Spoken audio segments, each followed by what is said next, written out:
Thank you very much, Your Excellency. I think it's time for us to listen to the former governor of Kaduna State. I believe he would have his own perspective on running a political party in Nigeria. Thank you. As a foundation member of the APC, yes. It was a coup and they carried it off. Thank you, distinguished Senator, Her Excellency, former Vice President.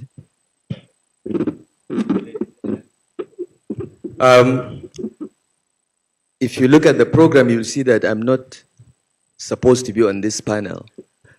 I was compulsorily drafted, and I want to say upfront that I am the least qualified person on the panel to speak about political parties because my experience in politics is limited, and my experience in forming or managing political parties is even more limited. I've been actively involved in only 2 political parties, all in the 21st century, unlike the former vice president who has been in this since the 20th century.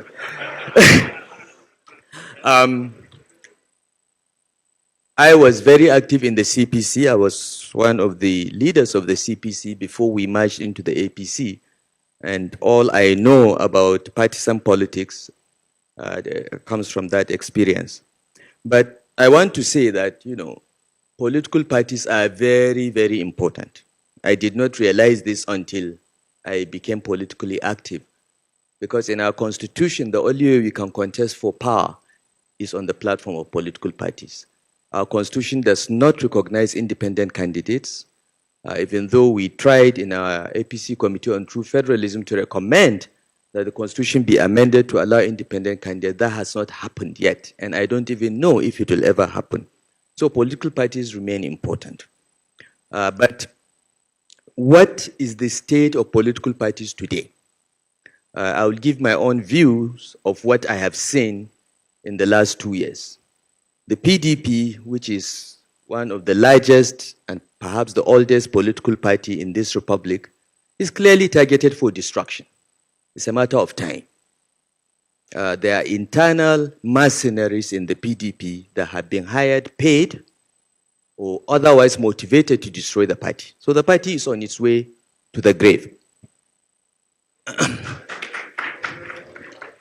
Okay? And it's most unfortunate because His Excellency, the former Vice President, was explaining how politicians came together, essentially, put aside their differences to drive away the military. Most of these politicians ended up in the PDP.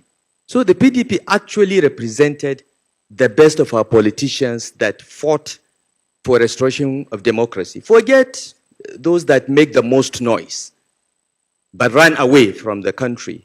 Those that went to prison, those that were detained, all ended up in the PDP. Those were the real politicians that faced the military.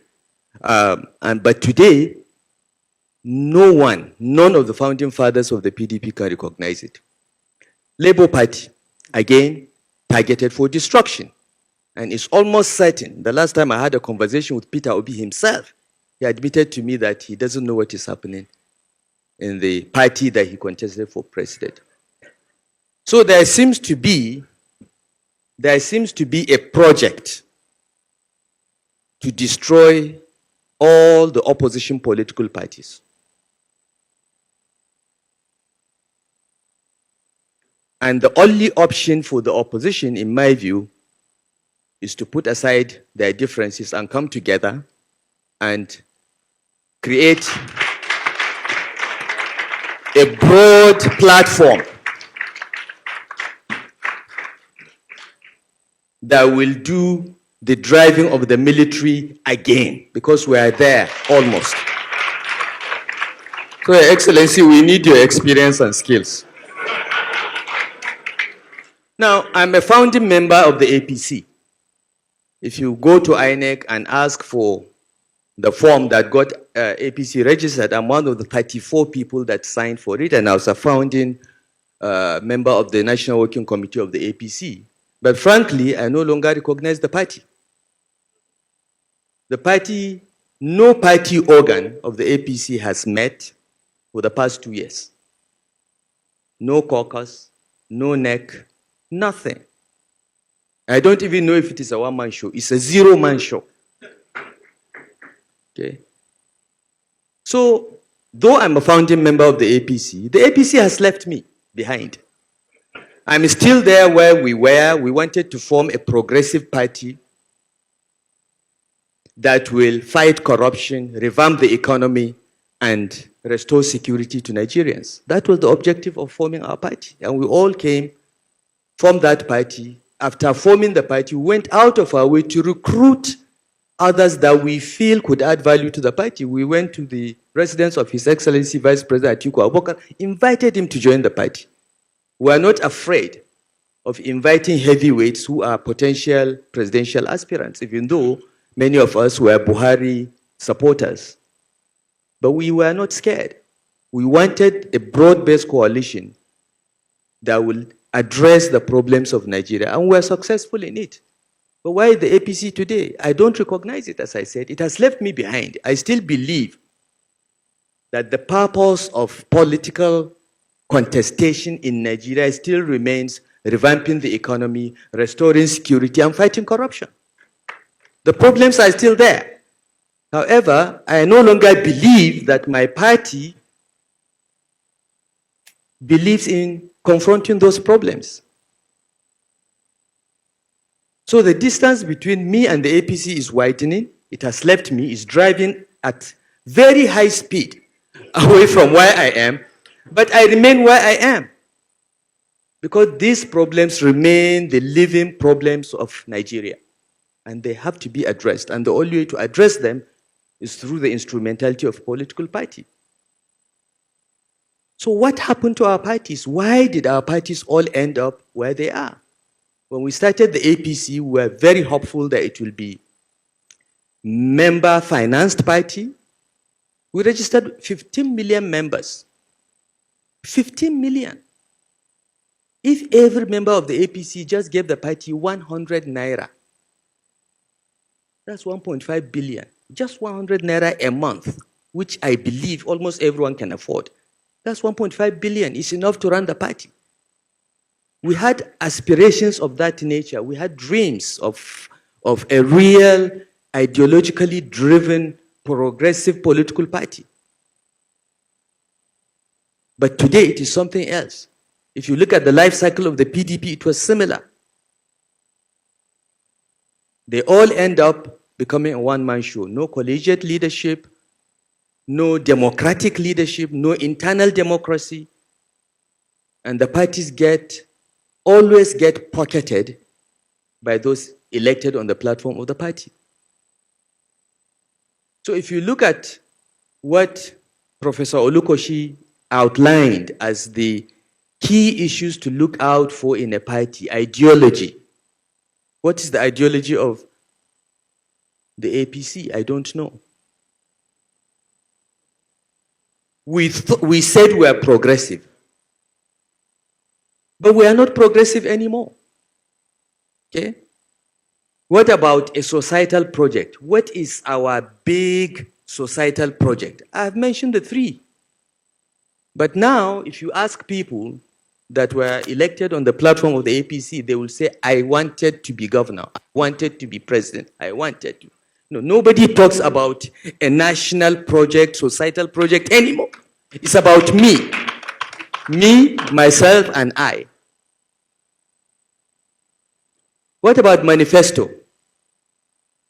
When was the last time you saw the manifesto of a political party in Nigeria?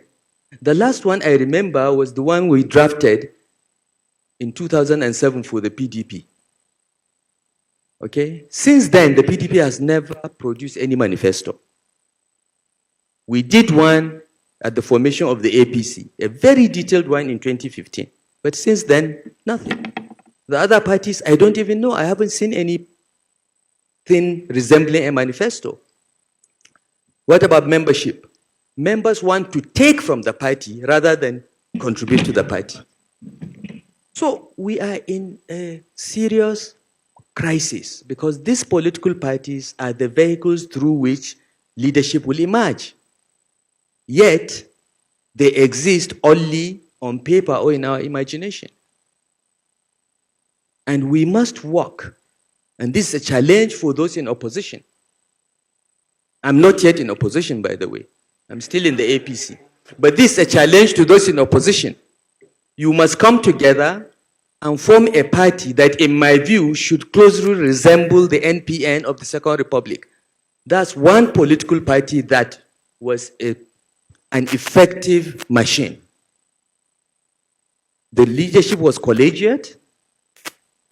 The party imposed its will on those elected. It is unfortunate that it was terminated in 1983. Maybe by now we would have had a real political culture around collegiate, ideologically driven, and broad-based political parties. So this is the challenge for the opposition.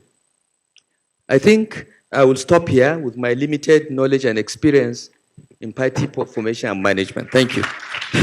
Thank you very much, Your Excellency. I think you did well. And since you're not yet in opposition, we will wait until when you are there because you have to be one of the crafters of the next step. Can we have Dr. Ame? Hi, Chief Ame. Thank you.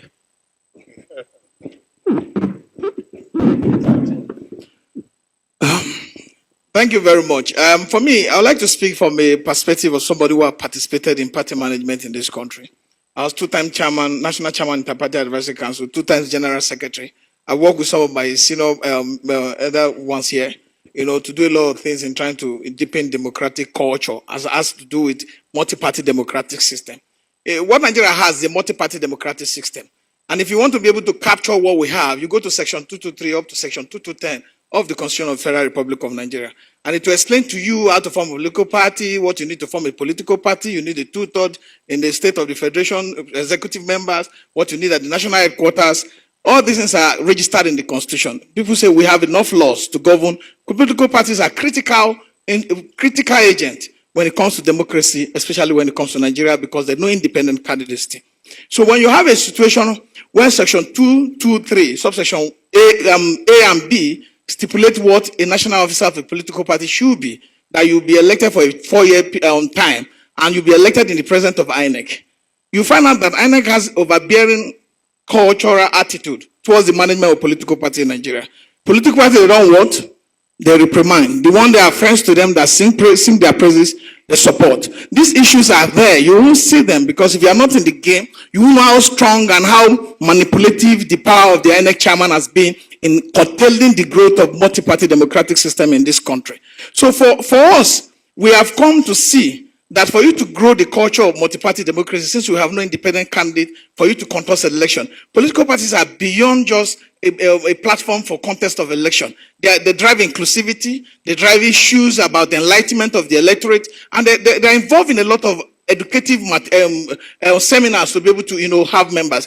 You cannot have members of the political parties today. Why? Because the culture of money has been put before the electorate by those who have been able to hold power in the previous, whether it was the PDP and now whether it's the APC. Because when you go to the electorate in the rural community, like Mr. Lester said, and you are talking to them, I contested for House of Rep the last time, they'll tell you other parties are bringing money. Why are you not bringing money? Why are you explaining? So this culture of how can you now build parties that have been built today? If you register a party today, you cannot be able to, except a big name comes to take over that party. It has happened in the Action Alliance when they went to Imo. They won almost all the House of Assembly. Action Alliance was not a party anybody knew. But in 2019, they won close to 18 House of Assembly members because how many members?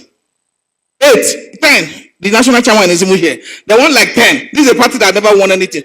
You say, okay, let's say 8. A party that never won before and canvassed for a very long time. The only one where a strong man comes into those parties. You have a situation that 8, within the 2 weeks after they were declared winner, defected to another party without staying. So how do you have an organic process for building a multi-party cultural political system? You cannot. I was the national organizing secretary of PPA. when we had two governors, Ikedio Hakim and Theodore Oji. By 2010, 2011, when the crisis broke out in the party and the two governors left, we could barely be able to pay the rent of the party headquarters in Atiku. This is the problem, because when the culture of people putting hand into common coffers to manage political party, it weakens the other parties. But when you are governor, when you are president, you use the resources of state to strengthen your party. And when you come, maybe something happens, you go into opposition, then you start to educate people on how culture of how people must understand that the electorate must form political party. They must have registered members of the party that will be able to contribute financially to the sustenance of democratic culture in our country. We have a challenge, and if this challenge are true, it all becomes on us all to collectively work. I'm telling you how strong the INEC chairman is. In 2019, we formed what they call COP to be able to support opposition, anybody that emerges as opposition presidential candidate. By the time the election finished, almost the rest of the people who spearheaded that formation were in the police station, including me. Okay, you know, including me. I suffered throughout that process. So, and you cannot have that when the authority of state, whether it is directly from the presidency or for those who go to say, Oga want it, Oga say make them deal with them. Those who say that, and the apparatus of authority of defense or police cannot further interrogate those who bring that message and act upon it. So how do you allow a political party chairman? Today we have 19 political party. Political party cannot do without visibility. And visibility comes as a result of resources and people with high pedigree when they come to the political party. I came here today. I took a cursory look of people who were invited. I looked at the agenda when it was sent to me yesterday by His Excellency. And I discovered that it was only Ganduje that was on the list of the people that will speak here today. When we have 19 political parties. 19. In fact, they will have a body that has been streamlined by INEC to be able to reach other political, which is called Interparty Advisory Council. The chairman was not even invited. So if you give visibility to these people, whether from media, whether for program seminars like this, what do you expect of other parties? And I disagree with people who say our parties does not have manifesto. You cannot form political party in Nigeria without submitting a register, a well-designed, well-written manifesto to the commission and the constitution of the party. But you cannot drive this process when you have not enough resources to be able to go around from pulling units from one community, one ward to the other.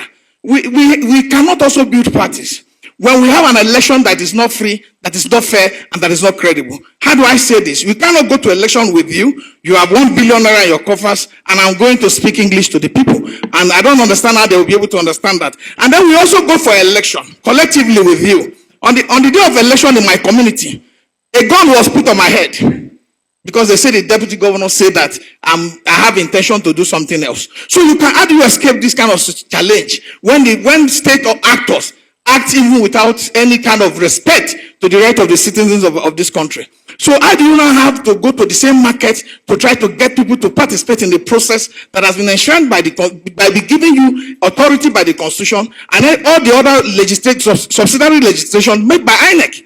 And people talk about political party not being regulated enough. It is the fault of INEC.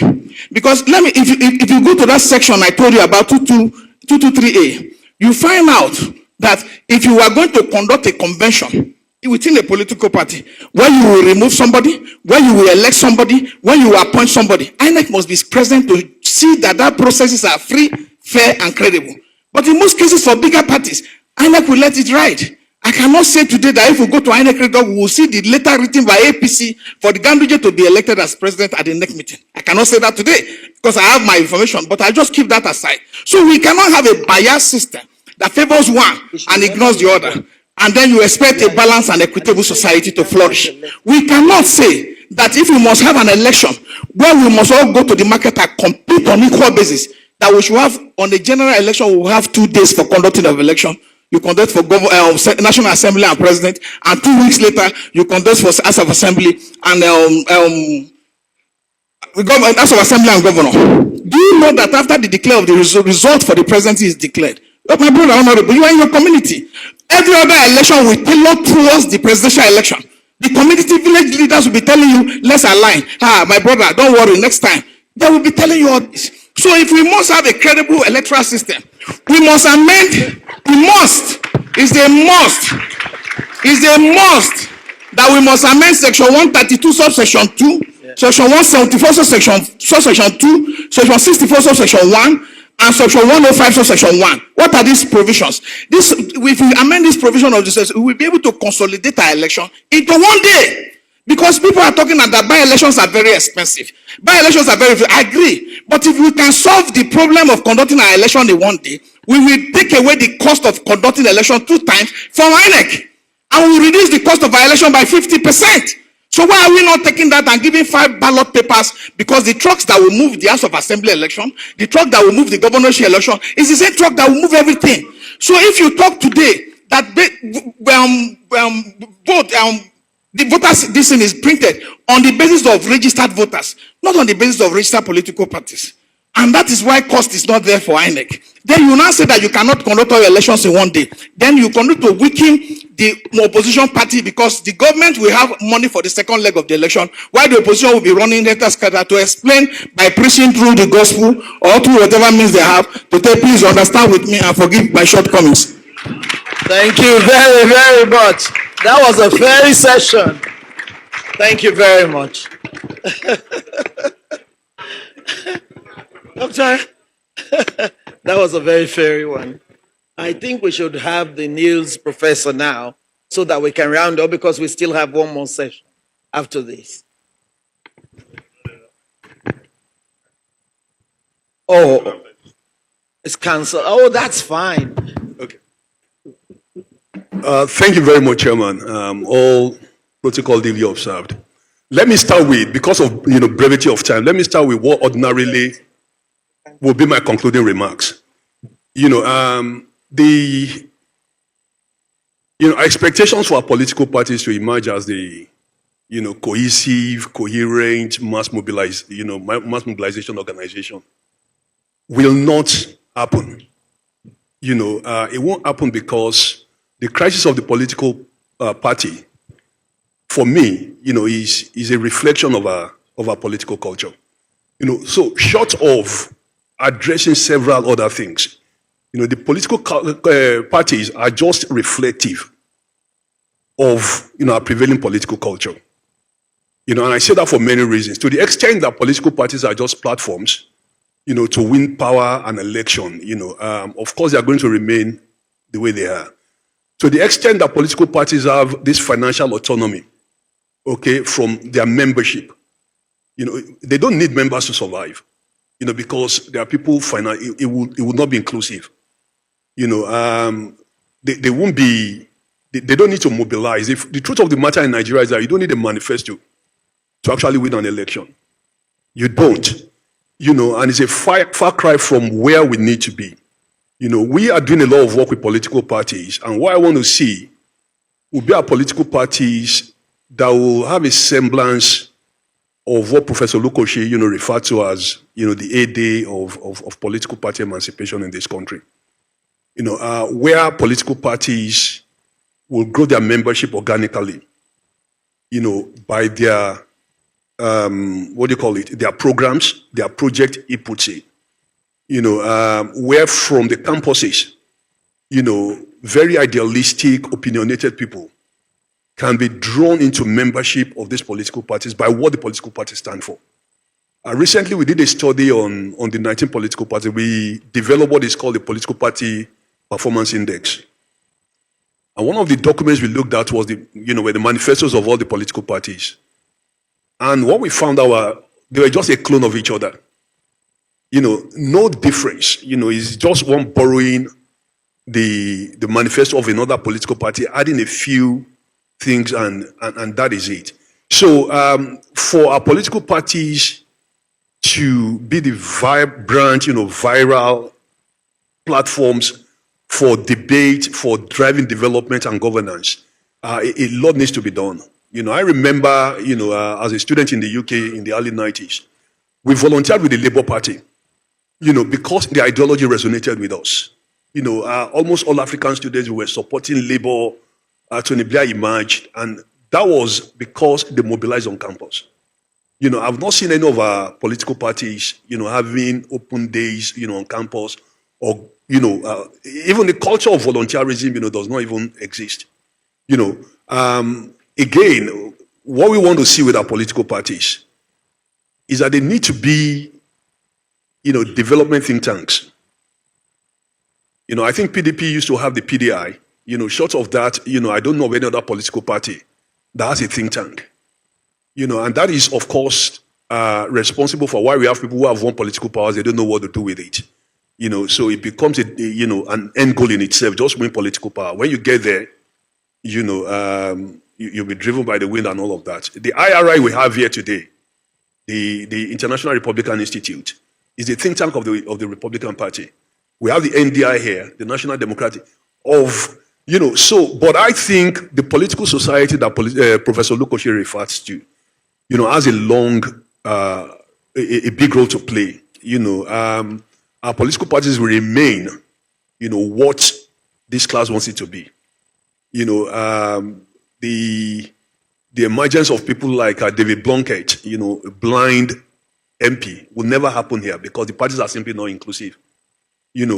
So what I think the problem is that conception of power, by the elite and the political class is defective. And to that extent, it will produce defective structures, and that is what explains where our political parties are where they are. The people, if you canvass to win votes these days, I'm not interested in how bright or how brilliant your manifesto is. Sometimes it's as little as 5,000 naira, just to, because the political elite have also weaponized poverty, and the political parties, thrive on that. So for me, it's a big project. It's a project that has to begin with maybe reintrospecting, and then recalibrating our social, values. And the political class has to also want to have viral political parties for us to have them. Internal party democracy we talk about, that for me is mitigated. It's not the biggest problem that we have. Because all mass organizations there's something called the iron law of oligarchy, which says that it's almost inevitable that in mass political movements, a few people will dominate. But at least let us transform our political parties, to platforms for debate. Let them stand for something. If I leave the PDP today and join the APC, I don't lose any value. Because there's absolutely no difference between them, except that one is more likely to win a party in a constituency than the other one. So if I live in Lagos now, and I want power, there's absolutely no motivation for me to join the PDP, irrespective of what it stands for. So unless we recalibrate all of these, values, I think our political parties will remain what they are. Thank you very much. Thank you very, very much. I think since we have a bit more time, we'll take a few questions. But before we take the questions, can I ask the panelists, what do we do about every party wanting to win at all costs? This partyism, where someone is in charge and he decides that I cannot let my party down. My party must win every seat, even if we have the wrong candidates. Can we quickly, 1 minute, speak to it, and then we can take the questions. The two main actors.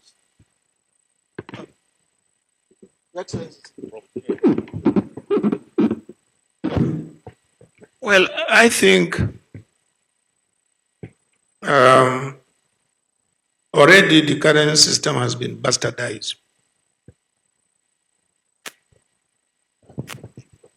Like Malam El-Rufai said, there is need for the entire opposition political parties to think a way out of this situation. Otherwise, we may end up with no democracy at all. God forbid. Again, maybe history is about to repeat itself. That was the threat the rest of the other political parties were facing when APC was formed. we have to learn from that historical fact. Otherwise, I don't see us proffering a solution to the current, challenges we are facing politically, electorally, and governance-wise. One aspect that was highlighted by one of the speakers here is about party funding. It all depends on the leadership, of the political parties. I remember when I was in office, from the Northeast, there was no member of the party who was holding any position that was not made to subscribe to the party on a monthly basis. And when a comparative analysis was made, the Northeast was declared as the best because we had everybody contributing, from a councillor to the chairman, to state assembly members, to national assembly members, to appointed government members, whether on boards or parastatals. Now, party funding is extremely important because that strengthens the ability of the party to challenge whatever situation it finds itself. I think this is key as far as political party management is concerned.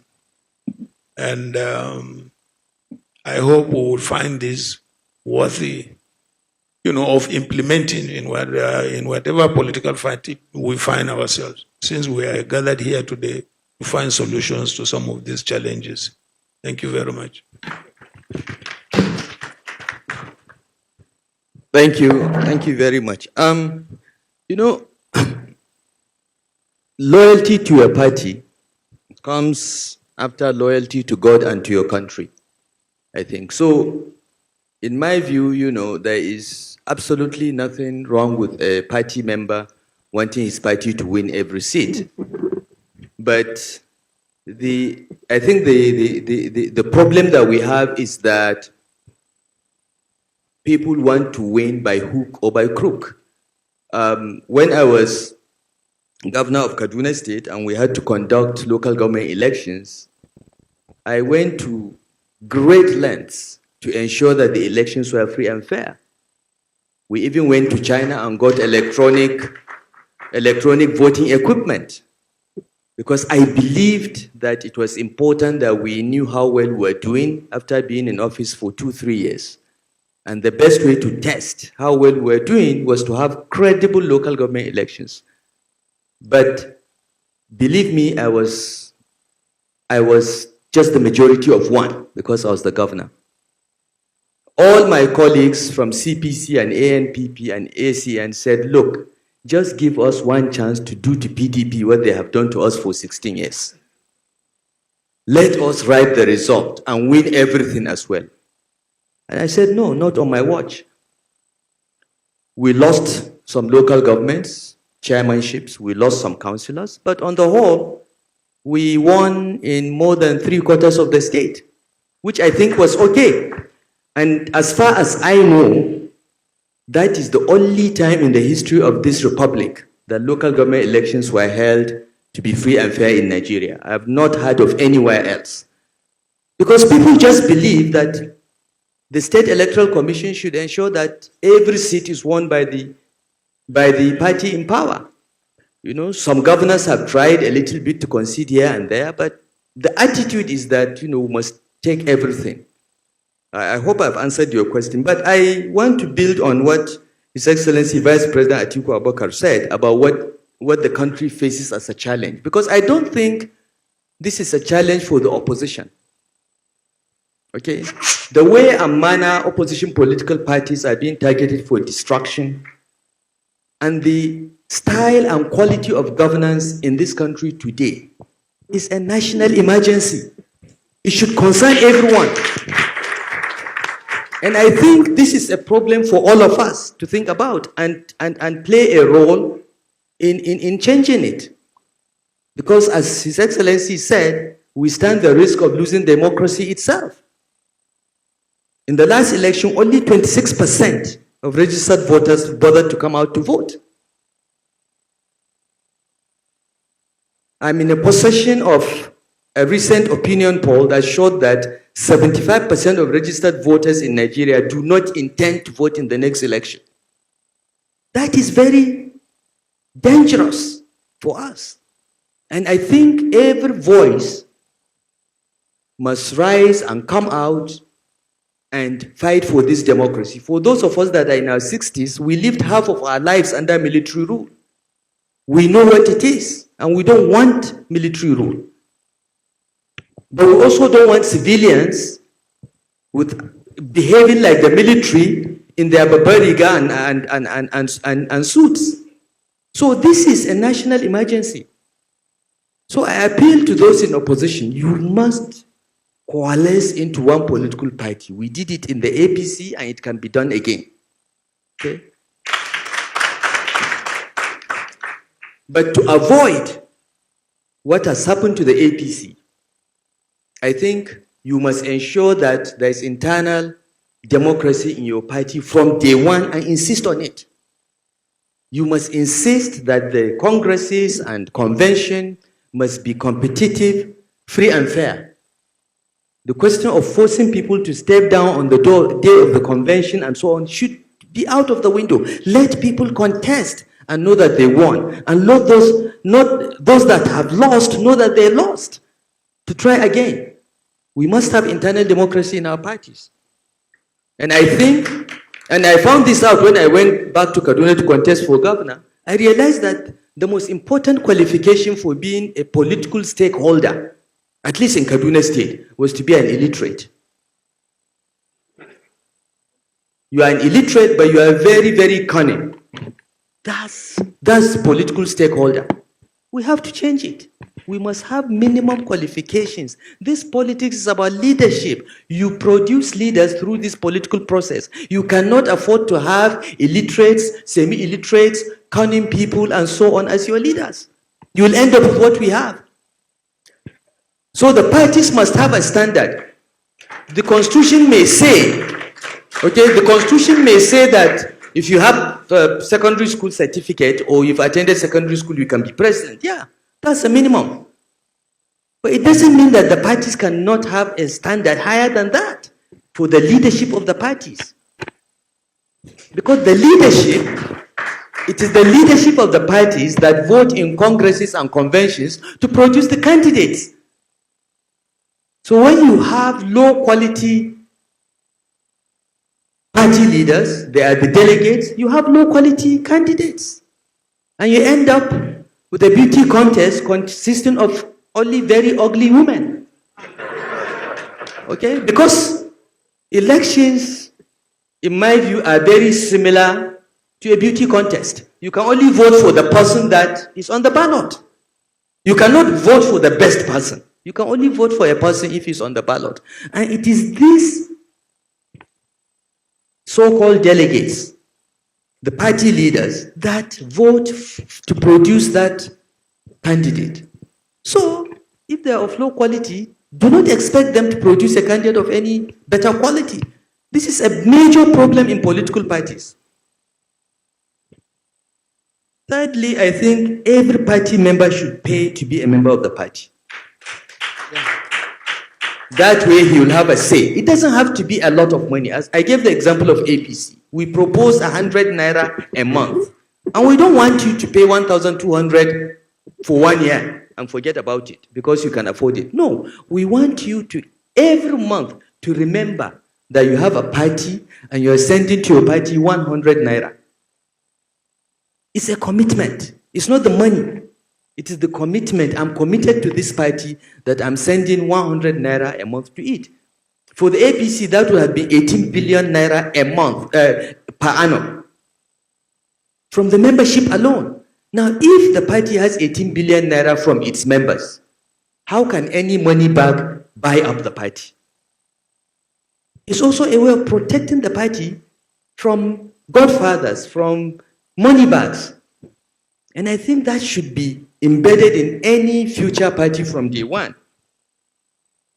And finally, you must have competitive primaries. Allow everyone who wants to contest, who's ready to buy the form, to contest. Don't tell people to step down. What are you afraid of? Competition is the only way to bring out the best and the brightest. And God knows this country needs it right now. Thank you. Thank you very, very much. We'll take a few questions. And I saw the hand of former Governor Rotimi Amechi up. Your Excellency, distinguished ladies and gentlemen, please, whatever I say, put the blame on Tambua, because we had together prayed the Islam prayer that we should not talk here at all. And it looks as if his prayer didn't work. That's why I'm talking. Exactly. Says my name Ibrahim. I was going to respond to you. You see, all we hear here is typical Nigeria.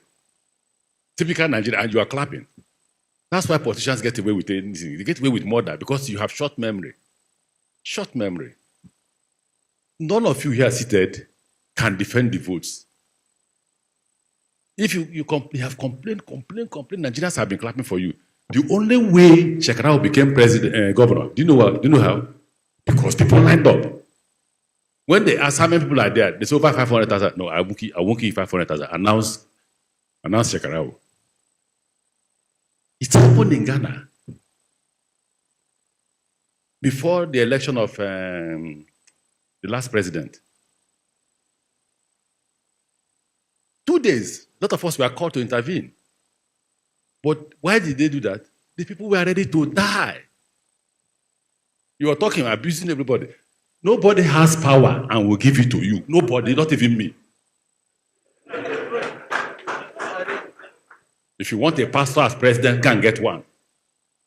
The politician is there in Nigeria to steal, to maim, to kill, to remain in power. If you think Tinubu will give it to you, you are wasting your time. So when we speak, we forget history. Unfortunately for me, poverty has made me to be part of the political system from when I left university. I left university in 1987, and I've been part of the process till today. You can't wish me away in the formation of APC. You certainly can't wish me away. You can't wish me away in how APC won election. You can't. But the truth is that if some of us did not stick at our neck, say, PDP, good luck, we want to die with you. When they saw that we were ready to die, what did they do? They gave up power. So we have sweet mouth, we'll talk about it, we'll repeat these things every day. Tomorrow they will call you in Lagos, you will go.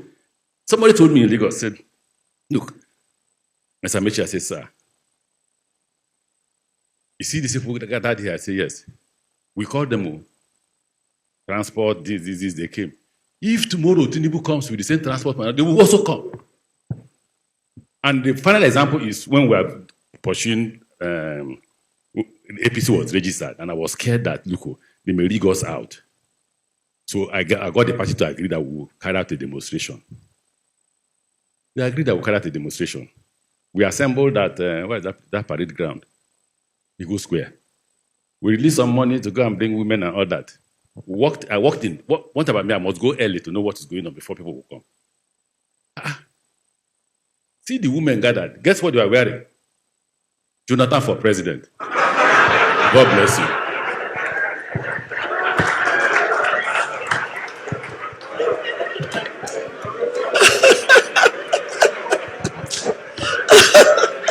I can see so many hands up. I need to be partial. Let me intervene here. Okay. That is borrowed from Rivers. Because when Odili was in office as a governor, we went on a rally. The entire stadium was filled to capacity. But before we could finish the rally, everybody had left. We were left alone. Then I asked what happened. He said they were paid for only 2 hours.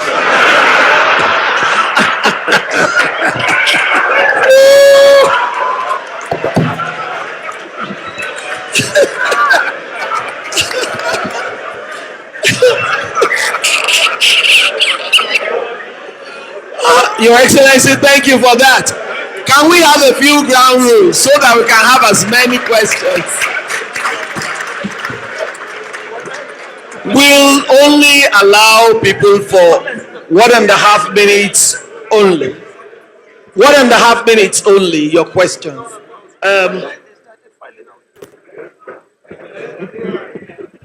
Let a lady speak for once. Inclusion. Thank you so much, Excellencies. I think I just want to talk about the point that was made by former Vice President as well as Malam El-Rufai that the party, one is an emergency situation, and the second is the fact that we may not have a democracy anymore. What's going on now with the point that was made about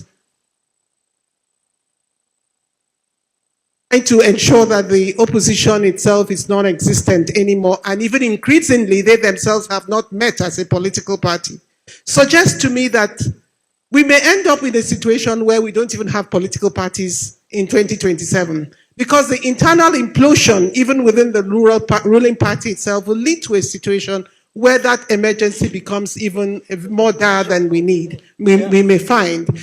People may wake up in the party and find out, oh, there's no opposition. We've killed all the oppositions. We've finished with Labour. We've finished with PDP. So we are all inside the APC, opposition and non-opposition. We are fighting ourselves inside the APDP and APC. And meanwhile, the APC has not even met to even have an understanding of what the kind of democracy of the future should be.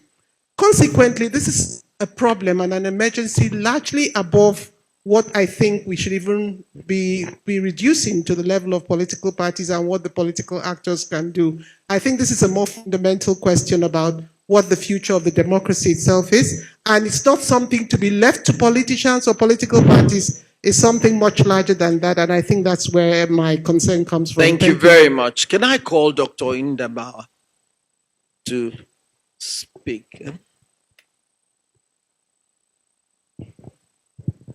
Your Excellency, the moderator, permit me to stand on existing protocols. His Excellency, the former Vice President Aman Nasir made reference to very touching, serious party matters at the heart of any attempt to form broad-based political party that will uproot to borrow from the likes of Mal Nasru, rather less APC government. But there are issues that are germane, some of which have been adequately dealt with by particularly His Excellency Malam Nasir about internal democracy. I think the nature of the transition we had to this democratic dispensation was itself done in such a way that most Nigerians had conceived democracy very wrongly as civilianization of governance. Democracy is far beyond ritual elections at intervals. Democracy has to be a cultural issue. And that is what makes internal democracy germane to survival of any party. The worst lie anybody can tell is to tell a lie to himself. As members of the political class, all of us are guilty. We have been telling ourselves bloody lies. We say we are committed to democracy.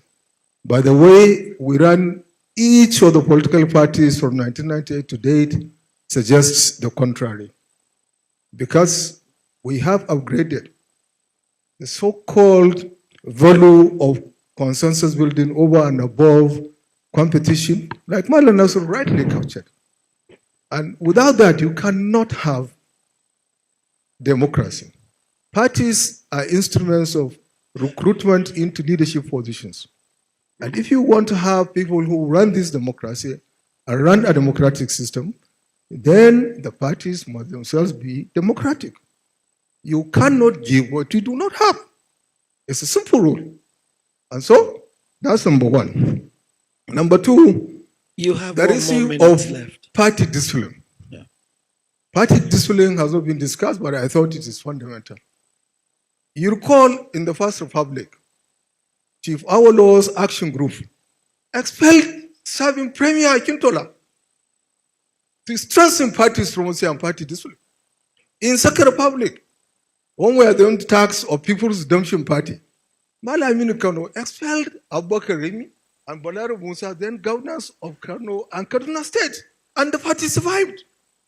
Wazir Ibrahim of GNPP expelled Governor Goni of Old Borno and Barde of Old Gongola, and the party survived. Now, you cannot have a party where there is no discipline. We give ourselves some rules. We say as a party, we are committed to those rules that will govern us. We have procedures. We have established due process within party. We don't follow them. Somebody will come and openly canvass for candidates of other parties. Nothing happens to him. Nothing happens at the other party. Somebody will wake up for whatever reason and will make proclamation 3-4 years before election to say, I will be committed to the candidate of the party I'm supposed to be opposing. Like it is happening now in PDP. My party, very sadly. Somebody will wake up and say he is committed to a Tinubu presidency. One is a member of the People's Democratic Please Party. round up. And nothing happens. Thank you. Now, we cannot have that. Then the issue of funding. I think it all borders on the commitment that members have in the shared vision. It's a false shared vision that unites members of the party. You see, somebody made the point, and I think it's very beautiful, that the parties as they are presently constituted are not distinguishable by the big ideas that each one of them represents. Governor Kaede and some of us who are students in the 80s in UK will recall, we are active members of the Labour Party. Why? Because we have shared vision. We believed Labour represented our vision, our ideological dispositions, and so on. And virtually all African students in the 80s, in the 90s, will work for Labour Party. We did under Neil Kinnock and others. Kaede was here, wanted him to run for councillorship for one of the counties in London. He refused. But because we had shared vision, we are committed to the party. So if you have shared vision, you will be able to now establish ownership. And then no amount of money will be too big for you. NEPU in the First Republic under later Aminu Kano was funded by the masses of the people who were members of the party because they believed in the shared vision represented by the NEPU. Thank you very much. In 1979, Madam, please can I run? In 1979, when we were young tax, these my friends, Malaminu Kano ran for president. The party wanted to raise 10 million naira to prosecute the presidential campaign in the then 19 states of Nigeria. 10 million naira. And the rule was enacted that all party members may contribute not more than 10 naira. You contribute 1 naira, but no more than 10 naira. People were queuing up to come and say, okay, take 10 naira for me, 10 naira for my wife, 10 naira for my son, I have 5 grandchildren, and so on. People funded Aminu Kano's campaign because they had shared vision. Now, unless we have a shared vision, a party that is ideological, we cannot be able to mobilize mass funding. You cannot be able to stop people who have money to fund it. And the contradictions will continue. Thank you. Thank you. Thank you very much. We'll take just 2 more because our time is far spent. Please restrict yourself to 2 minutes. Thank you very much, His Excellencies, other participants. I'd like to just say, bottom line, politics in Europe, the Americas, is bedrocked on ideology. Ideology is the basis for forming political parties. You either lean to the left or you lean to the right. That is the basis for which you have people in the UK who have generations of members in Labour Party or in the Conservative Party. Same as in the US, you have people who are generations of family members who have been Republicans or Democrats. It's based on their leanings ideologically. We don't have that in Nigeria. It might have started in the 70s and in the 80s, but that is all gone. If we want to sit here today and talk about, I was going to say also that it's that ideological belief in what you are doing that makes you take deep into your pocket and finance it. When there's no such ideology, there's no basis. If we want to go into discussing those issues now, in today's reality in Nigeria, we're wasting our time. Politics in Nigeria has been devoid of ideology. So what do we need to do? We need to form another, if you want to call it, special purpose vehicle today. Win the next election first. Then we can create an ideological base for that political party. Anything outside of that is just a waste of time. Thank you very much. Thank you. Please restrict yourself to 2 minutes. Thank you, distinguished Senator.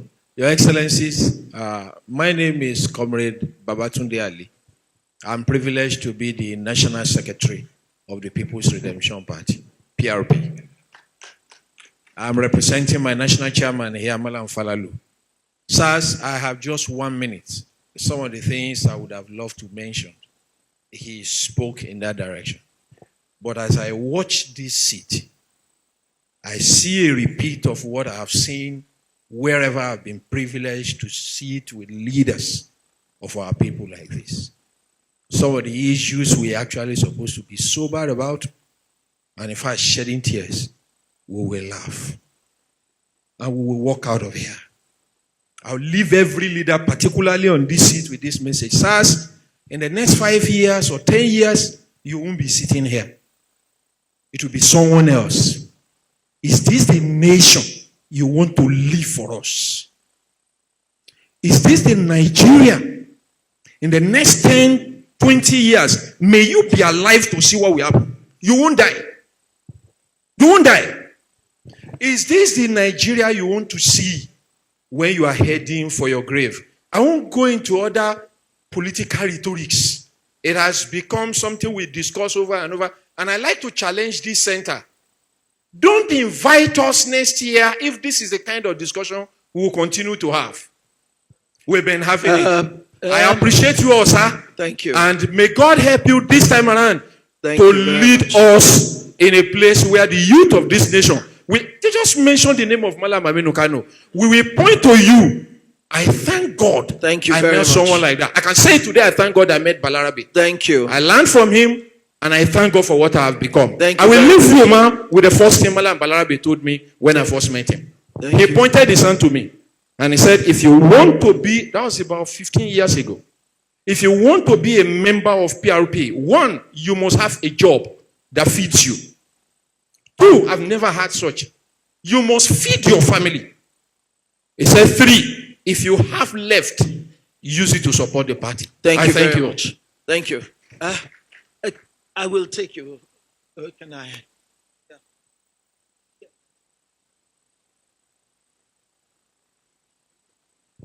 We'll close. I think you should please restrict yourself because we need to round up and close. Thank you very much. Thank you. I believe today is very historical, and we must thank God for this event and for everyone that is here to help us shape on the destiny of this nation. Thank you. Nigeria is in the path of recovery. I took a note of, in 2019, 178,459 guns, weapons disappeared from police armory.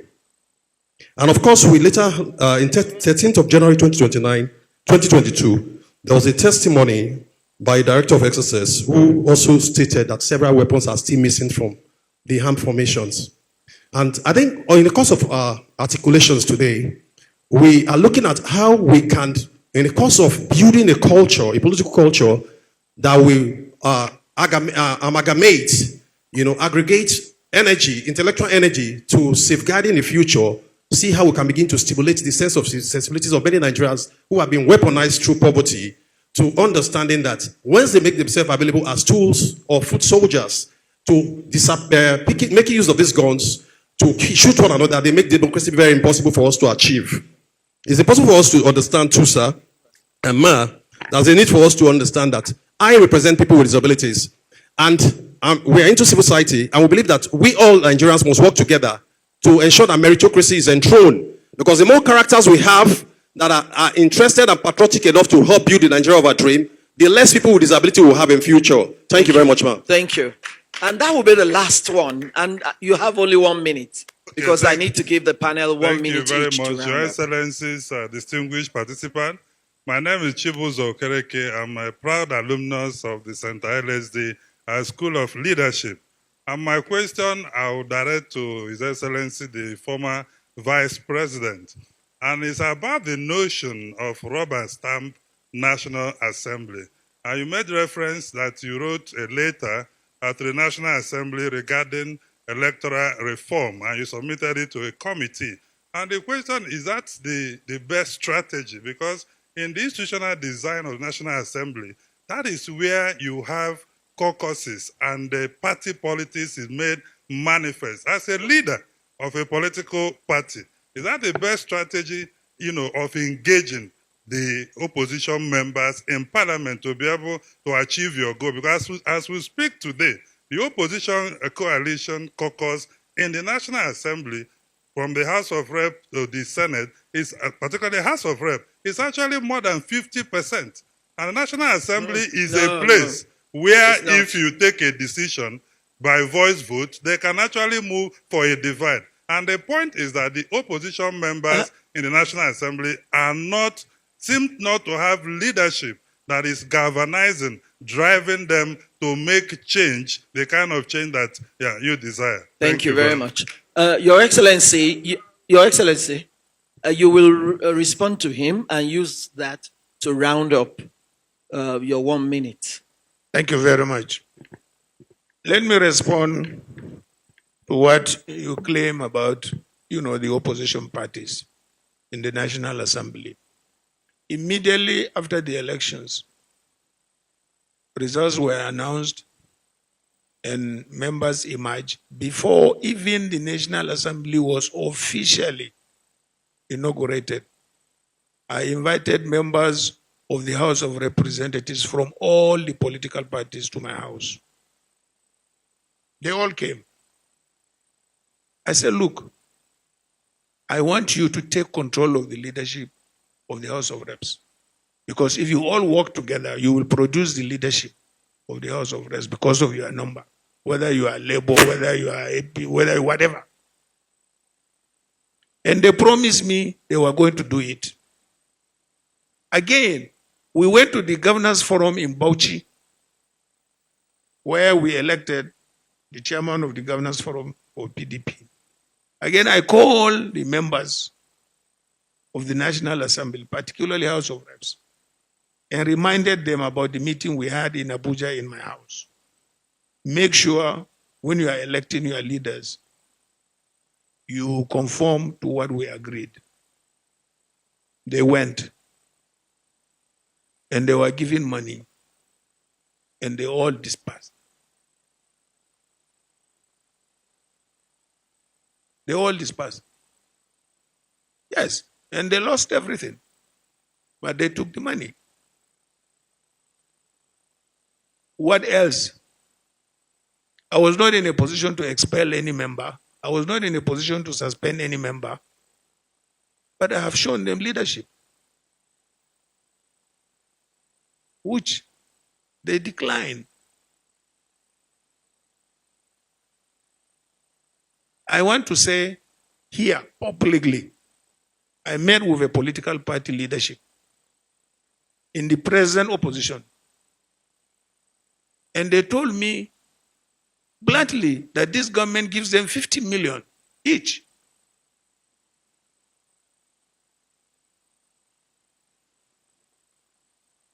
Where do we go from here?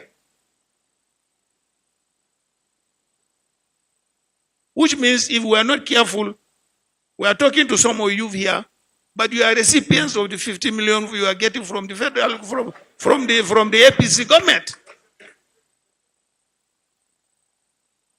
You may take exception to that, but I was told by a high-ranking member of an opposition party.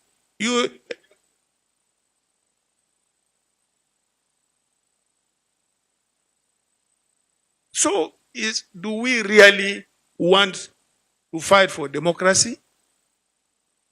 If we don't, we all go back to our homes. But if we do, I have been in this struggle for over 30 years. An attempt was made on my life. I escaped. I went on exile. I came back. But I never gave up. My businesses were taken over. I'm still surviving.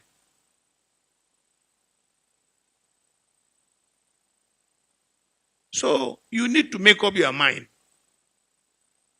I'm not doing it like I used to tell some of you, most of you here are not more than my children. I'm not doing it for myself. For me, I have lived my life. I'm doing what I am doing today because of you.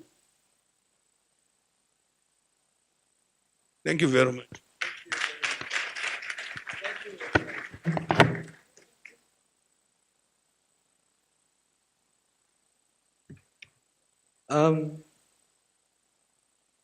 I don't know. Maybe I should form a party and get that 50 million. God knows I need it. It's the best way to round up. But seriously, ladies and gentlemen, our country is at a crossroads. And it is time for all those that care about Nigeria, young and old. Those of us that are old are concerned about what we are leaving behind. Okay? And we have children and grandchildren. And the only reason why some of us are still doing this is because of that. But it is not something only leaders can do. We must have, as Professor Olukoshi said, we must have a political community. People must be worried about what is happening in Nigeria and not just concerned about getting 5,000 naira to vote on election day. Because you'll suffer for 4 years or 8. I think the earlier we all come to terms with that and put God, our country, and first before ourselves, we can just keep talking to ourselves. Thank you very much.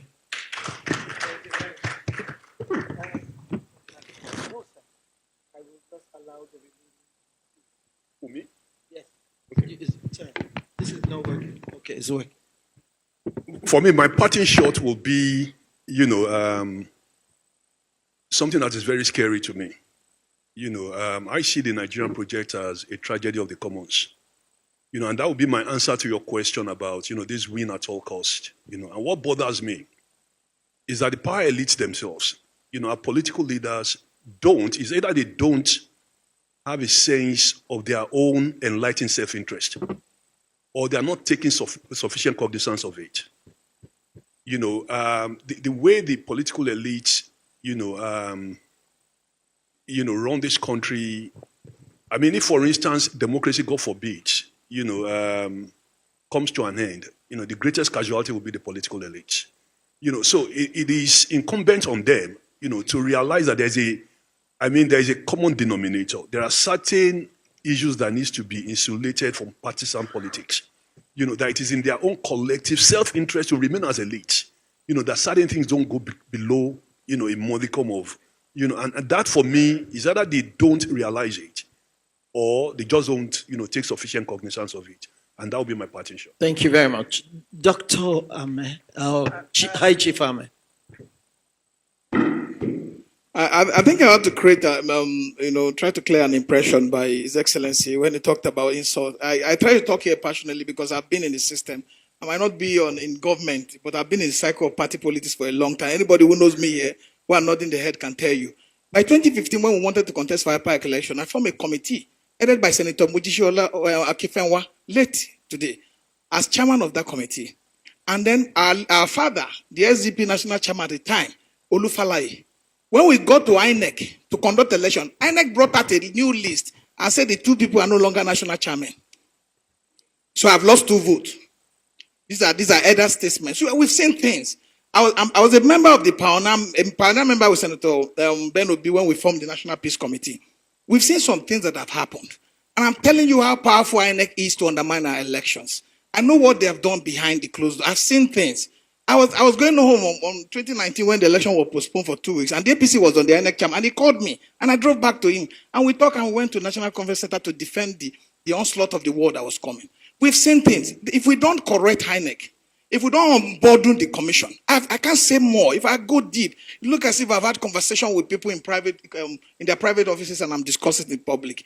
We must unburden INEC. We must follow Justice Lemu's electoral offenses panel report, Justice electoral reform panel report. We must also follow the former Senate President. It is electoral panel report has already suggested that we unbundle the commission.